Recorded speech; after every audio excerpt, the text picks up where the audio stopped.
Hi ಎಲ್ರಿಗೂ ನಮಸ್ತೆ. Welcome to Cherry's channel. ನಾನಿವತ್ತು ಈ ವಿಡಿಯೋದಲ್ಲಿ ನಿಮಗೆ ಎಳ್ಳು ಅಮಾವಾಸ್ಯೆ ಬಗ್ಗೆ ಮಾಹಿತಿನ ತಿಳಿಸ್ತಾ ಇದ್ದೀನಿ. ಈ ಮಾಹಿತಿ ತಿಳ್ಕೊಬೇಕು ಅಂದರೆ ವಿಡಿಯೋನ ಕೊನೆ ತನಕ ನೀವು ನೋಡಬೇಕು. 2024ರ ಮೊದಲನೇ ಅಮಾವಾಸ್ಯೆ ಎಳ್ಳು ಅಮಾವಾಸ್ಯೆ. ಈ ಅಮಾವಾಸ್ಯೆ ತುಂಬಾ ವಿಶೇಷವಾದ ಅಮಾವಾಸ್ಯೆ. ಈ ಎಳ್ಳು ಅಮಾವಾಸ್ಯೆಯು ಶನಿ ಮಹಾತ್ಮರಿಗೆ ಸಮರ್ಪಕವಾಗಿದೆ. ಈ ಎಳ್ಳು ಅಮಾವಾಸ್ಯೆ ದಿನ ನಾವು ಬೆಳಿಗ್ಗೆನೇ ಎದ್ದು ಸ್ವಾಮಿ ದೇವಸ್ಥಾನದ ಮುಂದೆ ಅಥವಾ ಆಂಜನೇಯ ಸ್ವಾಮಿ ದೇವಸ್ಥಾನದ ಮುಂದೆ 108 ಎಳ್ಬತ್ತಿ, ಆಗಿಲ್ಲ ಅಂದರೆ 11 ಎಳ್ಬತ್ತಿಯನ್ನು ನಾವು ಈ ದಿನ ಹಚ್ಚೋದ್ರಿಂದ ನಮಗೆ ಯಾವುದೇ ರೀತಿ ಶನಿ ದೋಷ ಇದ್ದರೆ ಅದು ನಿವಾರಣೆ ಆಗುತ್ತೆ.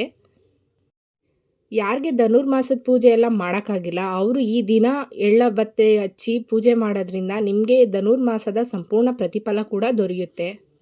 ಕೆಲವ್ರಿಗೆ ಬೆಳಗಿನ ಜಾವನೇ ಹೋಗಿ ದೀಪ ಹಚ್ಚೋಕ್ಕಾಗಲ್ಲ, ಕೆಲಸ ಇರುತ್ತೆ, ಮಕ್ಕಳನ್ನ ಸ್ಕೂಲಿಗೆ ಕಳಿಸೋದಿರುತ್ತೆ. ಅಂಥವ್ರು ಆಗದೇ ಇರೋವಂಥವ್ರು ನೀವು ಸಂಜೆ ಕೂಡ ಹೋಗಿ ಸ್ವಾಮಿ ದರ್ಶನ ಮಾಡಿ ದೇವಸ್ಥಾನದ ಹತ್ರ ಎಳ್ಬತ್ತಿಯನ್ನು ಹಚ್ಬೋದು. ಈ ಎಳ್ಳು ಅಮಾವಾಸ್ಯೆ ತುಂಬಾ ವಿಶೇಷವಾಗಿದ್ದು ಪ್ರತಿಯೊಬ್ಬರೂ ಕೂಡ ನೀವು ದೇವಸ್ಥಾನಕ್ಕೆ ಹೋಗಿ ಆಂಜನೇಯ ಸ್ವಾಮಿ ಅಥವಾ ಶನೇಶ್ವರ ಸ್ವಾಮಿ ದೇವಸ್ಥಾನದಲ್ಲಿ ಸ್ವಾಮಿ ಮುಂದೆ ಎಳ್ಬತ್ತಿಯನ್ನು ಹಚ್ಚಿ ನಿಮಗಿರುವ ಶನಿ ದೋಷವನ್ನು ನಿವಾರಣೆ ಮಾಡ್ಕೊಳ್ಳಿ. ಮತ್ತು ನವಗ್ರಹದ ಮುಂದೆ ಎಳ್ಳನ್ನು ಇಟ್ಟು ನೀವು ಪ್ರದಕ್ಷಿಣೆ ಹಾಕಿ ನಂತರ ಈ ಎಳ್ಳನ್ನು ದಾನವಾಗಿ ನೀಡಬೇಕು.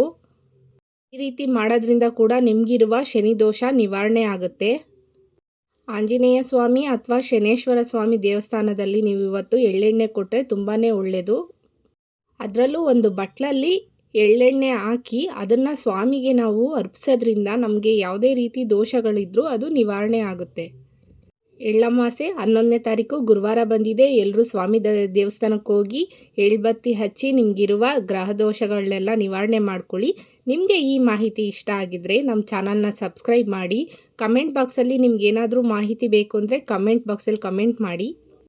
ನಿಮಗೇನೇ ಮಾಹಿತಿ ಬೇಕು ಅಂದರೂ ಕಮೆಂಟ್ ಬಾಕ್ಸಲ್ಲಿ ಕಮೆಂಟ್ ಮಾಡಿ, ನಾನು ನಿಮಗೆ ಅದ್ರ ಬಗ್ಗೆ ಮಾಹಿತಿನ ತಿಳಿಸ್ತೀನಿ. ಈ ವಿಡಿಯೋ ಇಷ್ಟ ಆಗಿದೆ ಅನ್ಕೊತೀನಿ. ಹಾಗಾದರೆ ಸಬ್ಸ್ಕ್ರೈಬ್ ಮಾಡಿ. ಧನ್ಯವಾದಗಳು.